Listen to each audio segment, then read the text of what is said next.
Oh. Oh my God. Look at Cerebro. I love it. Are you a fan of the reboot? We're recording. Okay, we're recording. Okay, Yeah, so it's good. sorry, but there, you're good. You can go ahead and do the bumper whenever you want, and then I'll go into the intro and we'll start the interview. Oh, what am I saying? I'm So sorry. it's however you want to introduce yourself as Oglethorpe, and then just say you're watching the Get Your Geek On podcast.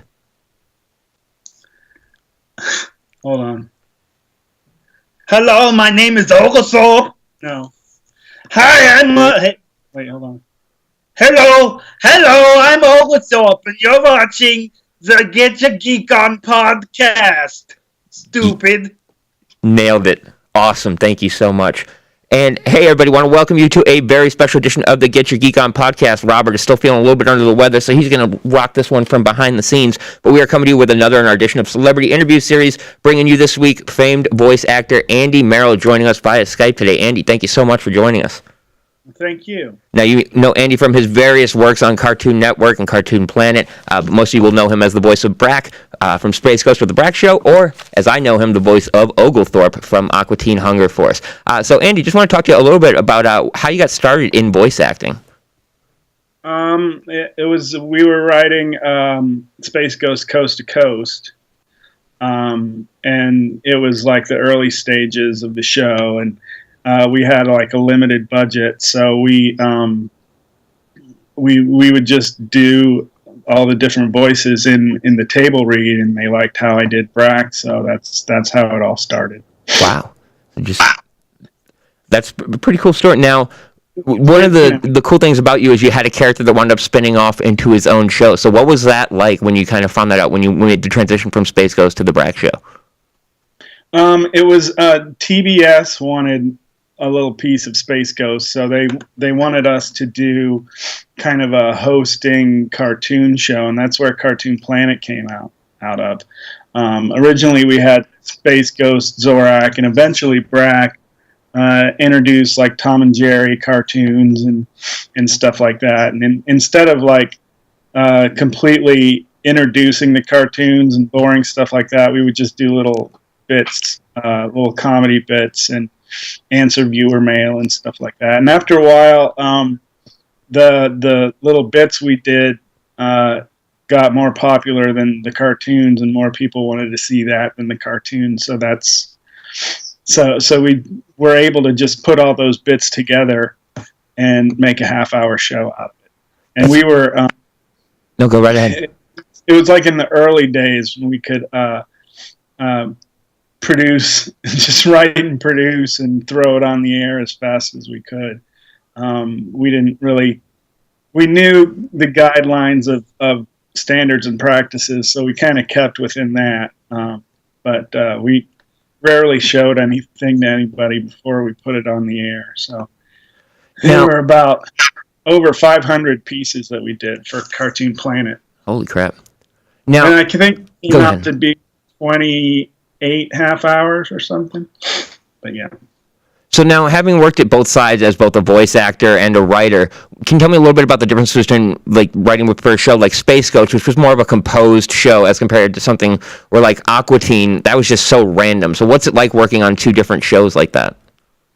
Oh, I didn't write Aqua Teen. No, I understand that, but just having worked on two completely different style shows like that. That's standard, show writing. And I guess Space Ghost kind of was too. We really didn't follow.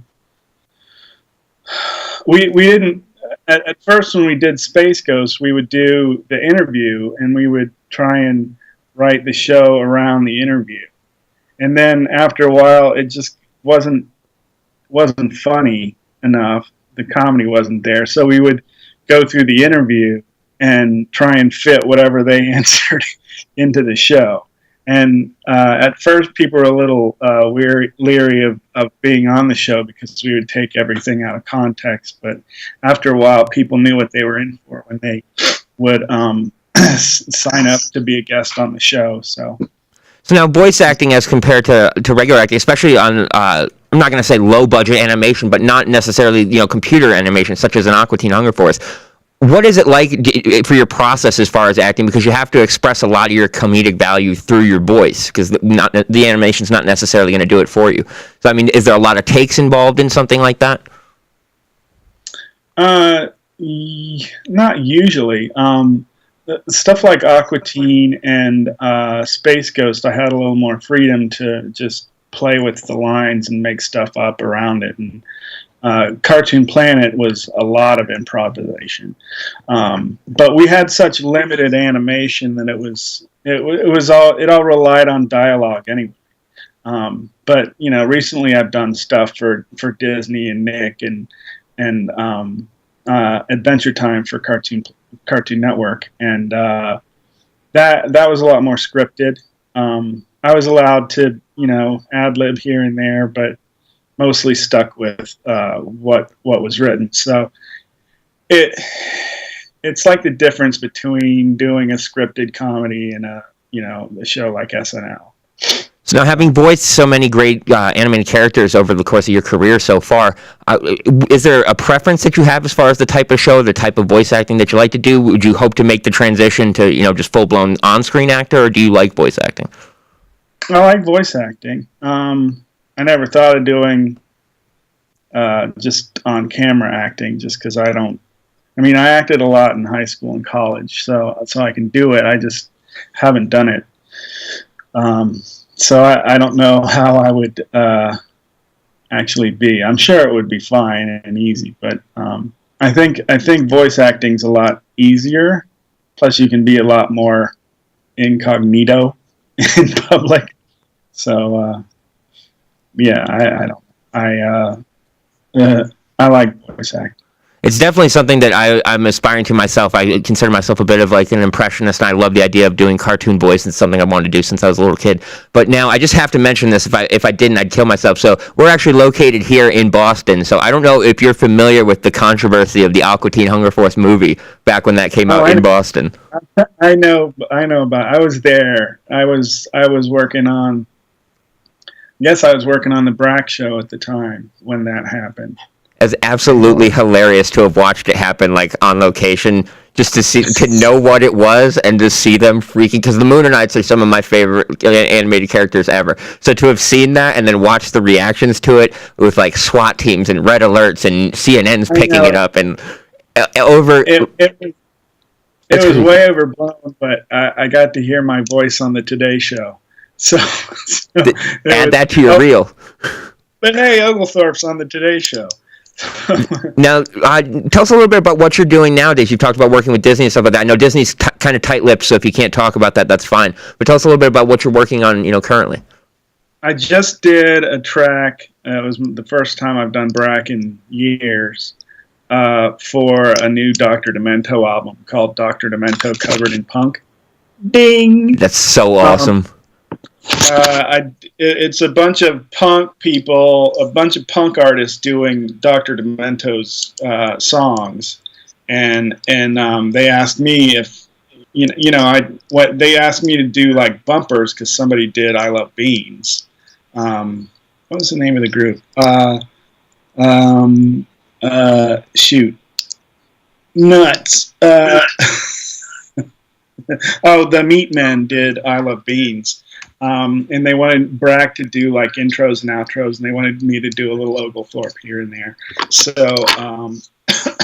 so I did, and I told the producer, I've done, I performed a few punk songs on the radio, and they asked me if I wanted to do a song. So, my wife suggested I do Suicidal Tendencies, Institutionalized.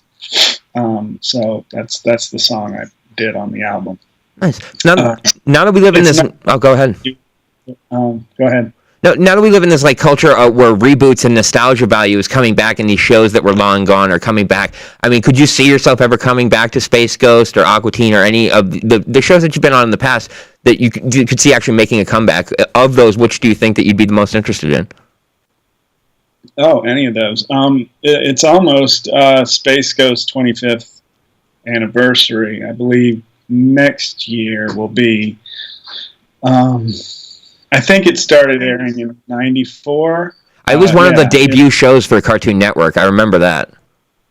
a year from now. It was April 1994 that it debuted. So next year it'll be 25 years. So who knows? That's absolutely crazy. And one of the things I do have to knock Adult Swim for, though, is they don't put a lot of their shows out on DVD, which sucks. Or they'll start a series and not finish it. So it's kind of hard to track down some of your favorite work. But just tell a little bit about where things can find you. Sorry? Just tell about, do you have like a little bit of an online following? Do you do the con circuit at all? Like, where can people find you online? I don't do that much online or at the cons or anything like that. I should. I've got a couple friends that do are known for different small voiceover parts that go and do cons. But it's huge. Like we cover a lot of the East Coast cons, but especially like in the New England area, voice actors are huge at all the cons here. Rhode Island, Boston, New Hampshire, all of them. I went to the LA Comic Con a couple years ago to pay tribute to Clay. Zorak died a couple years ago, so we did a tribute to him at the LA Comic Con. And one of my friends, she's like the original voice of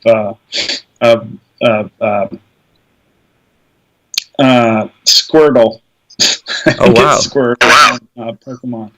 She just had a booth set up, and it was just this whole area of voiceover people and Adam West and all of that stuff. So I've never tried doing anything like that. I kind of feel guilty and weird about charging for a signature. Oh no! See what the voice actors do, where they make the good majority of their money, is they do voicemails for people. For example, Justin Roiland was at Rhode Island Comic Con this past year, and for $15 he would do a voicemail for you as whatever character, any of his characters that you've been. But a lot of voice actors, they'll do that. They'll just charge a different amount, and they'll do like recordings for people and voicemails and stuff like that. And it's crazy good. Billy West is like a god in the New England area, like because he's like the king of the con circuit. But you definitely should consider that because you got a great body of work and people definitely have loved what you've done so far. But just moving on a little bit, so just overall of everything that you've done in your career, if you could only do one role for the rest of your career, what would it be? I guess I'd say Brak because that's the closest character to my personality. So yeah, I mean, just parts like that. But of course, everything I put my personality in everything. So there's even a little me in Oglethorpe, but I'm not as much of a jackass. So I have to tell you, Oglethorpe is one of the greatest characters ever, man. You brought so much comedy to that character. The guys that are doing Welcome to the Wayne. On Nickelodeon are big Aqua Teen fans, and they've had all of us on the show here and there. Dave Willis plays the hotel's doorman. I play this mysterious German old man. He's different from Oglethorpe in that he's a lot more mysterious and not so profane, and he doesn't have temper tantrums, but it's that same kind of throaty German accent thing.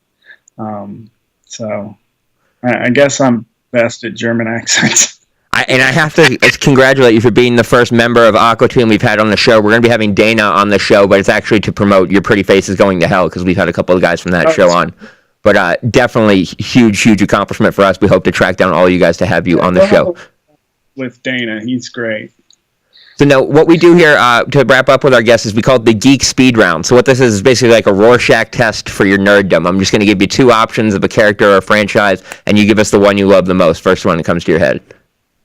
All right. So here we go. Star Wars or Star Trek? I thought you would start with that. Star Trek?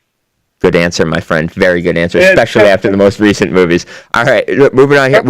It's a little more consistent with not sucking than Star Wars is. All right. Now let's see how you like Star Wars.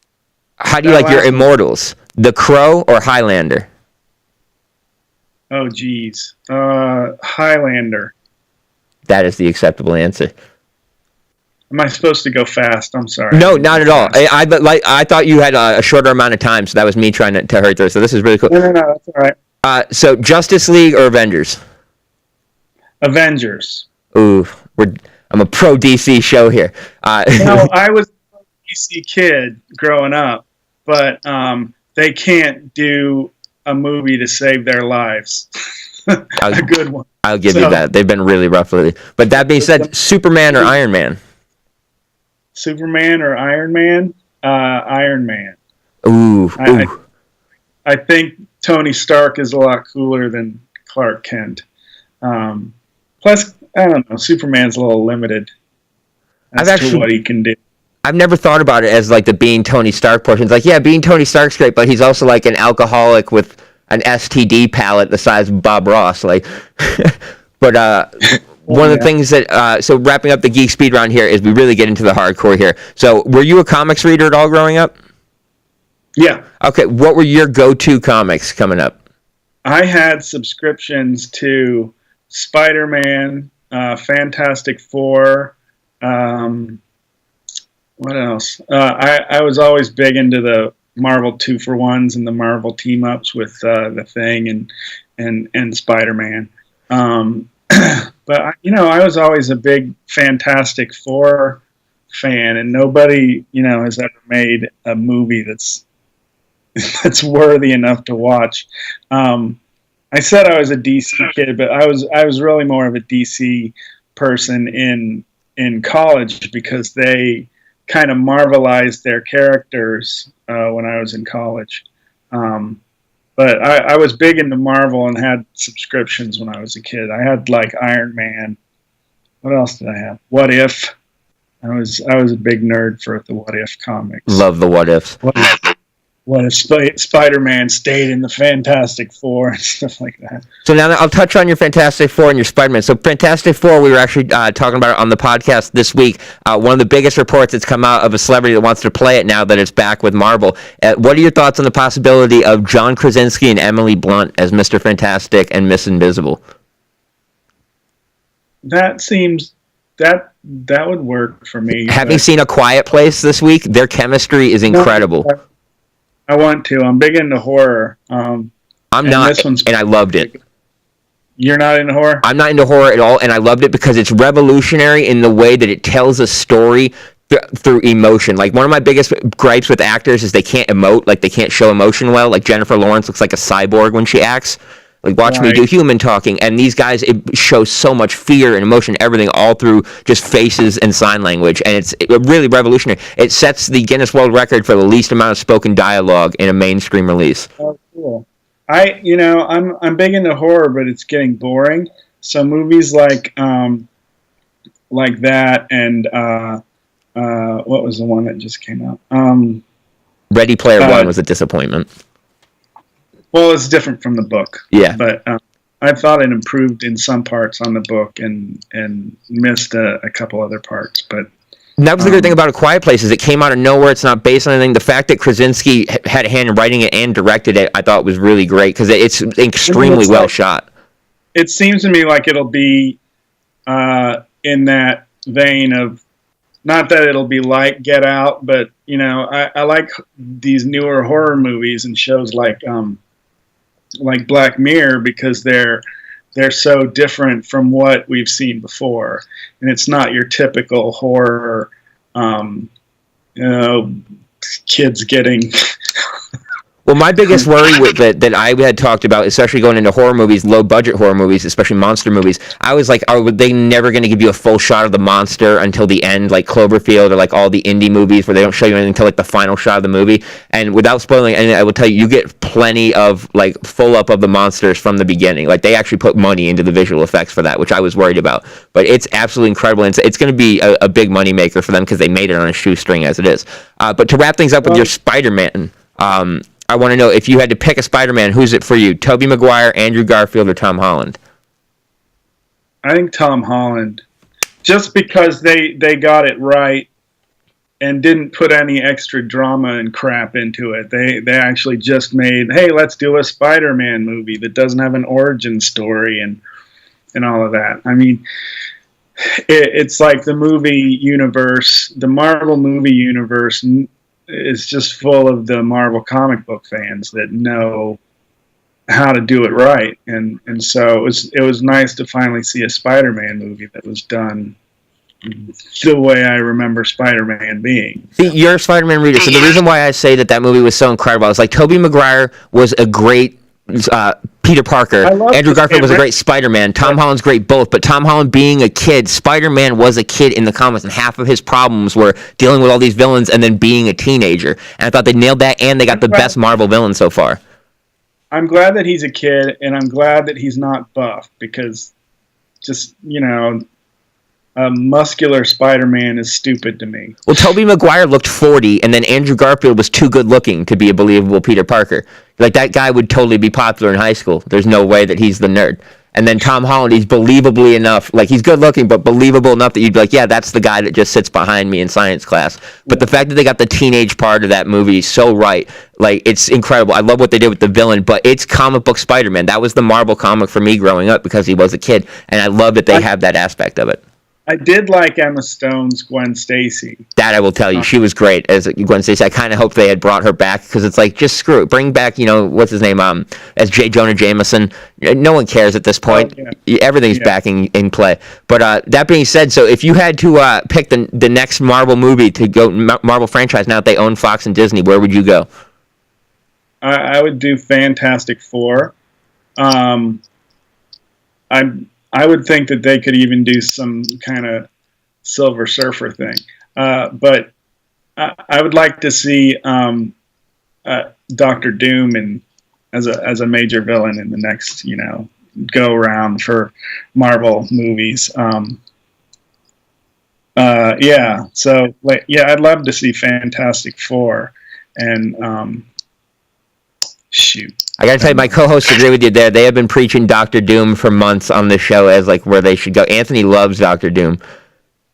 Oh, years. Literally, actually, since this podcast started, you guys have been talking about Doctor Doom. But so they absolutely love the idea of going with that. Do you have someone in mind that look like you would cast as Doctor Doom? Oh no. I don't know. I don't know who would fill those shoes that would be really good. The two that I've heard recently that I would agree with are Idris Elba or Oscar Isaac. Oscar Isaac, he's Poe from Star Wars. Apocalypse. Yeah. He's already Apocalypse. Yeah, but dude, if Chris Evans can be Human Torch and Cap, and Ryan Reynolds can be Deadpool and Green Lantern, like, none of that matters anymore. I like Idris Elba as Heimdall. I think he's great. Yeah, but Heimdall's going to die in Infinity War, so his contract's up. I feel like Captain America is going to die in Infinity War. Oh, absolutely. And that's where we'll actually end things here with you, Andy. So if you had to pick 3 characters that you think are going to die in Infinity War, Vegas is actually taking bets on this now. It's a real thing. Who do you think are the 3 people for sure that are going to bite it? Captain America in the comics was supposed to die at the end of Civil War, so I think he's probably going to die at the end of Infinity War because Chris Evans doesn't want to do it anymore. And his contract's over. Yeah. And anybody else, I would think there'd be a time for Iron Man to go too, as much as I'd hate it. But, I'm not saying I want him to go. That's the one person that I need to stay alive. I don't care about anyone else. I would say Captain America, maybe Winter Soldier. There's still something they could do with Falcon, I guess, but I don't know. Now that Black Panther and all that stuff is up, Well, one of the things that I really love is we've actually taken some bets with some friends and people that we're having on for the reviews. And I don't know if you've ever watched How I Met Your Mother at all, but there's something called a slap bet. And I have a slap bet with a fellow reviewer named Andy Tolsky that I have reason to believe is going to come true with my Loki predictions. So I'll be looking forward to that. So I think Loki's going to bite it, Nebula, and I think Captain America for sure. But Andy, just wanted any last words of anything coming up for you where fans can find you or anything that you want to plug? No, I'm just free as a bird right now, so. Not a problem. Well, we'll definitely contact you about cons if you're interested in that. Dr. Demento covered in punk. There you go. Can you shoot me a link for that, and we'll make sure we put it up in the we put edited versions of the show up on YouTube. Go to coveredinpunk.com. Coveredinpunk.com. I'll make sure that we put that down there. So make sure you guys check that out as well. Well, Andy, I want to thank you so much for coming on the show, man. It's truly been an honor. Big fan of your work, and I appreciate you taking the time to talk to us. All right, thanks. Not a problem. So for this week's episode of the Get Your Geek On podcast, our interview with Andy Merill, make sure you check him out online. I've been Chuck Keybots, and you guys have yourselves a week. Yo, this is Ali Sadiq, and you watching Get Your Geek On podcast with me, baby. Hi, I'm Brian Brayman, and you're watching the Get Your Geek On podcast. You are watching the Get Your Geek On podcast with Chuck, Robert, and Anthony. I'm Dan Cummins, and you are watching the Get Your Geek On podcast. Hi, I'm Mike Sapsik from AMC's Comic Book Man, and you're watching the Get Your Geek On podcast. Oh, hello, I'm Oglethorpe, and you're watching the Get Your Geek On podcast.